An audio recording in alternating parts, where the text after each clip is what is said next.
Hello everyone, Just Angelo here today.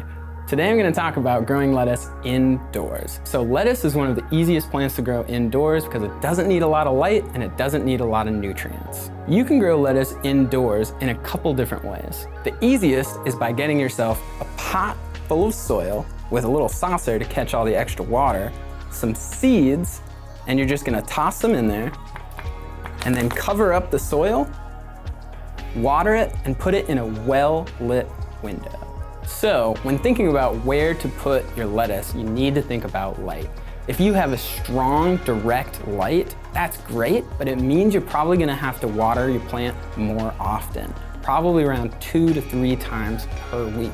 If you have indirect or low light, you probably only wanna water your plants once a week. The other way of growing lettuce is by taking a full head of lettuce from your local grocery store, eating the part that you want, and cutting it just down to the base. You can take this base, put it into soil or water, and it will regrow from the center, just like that.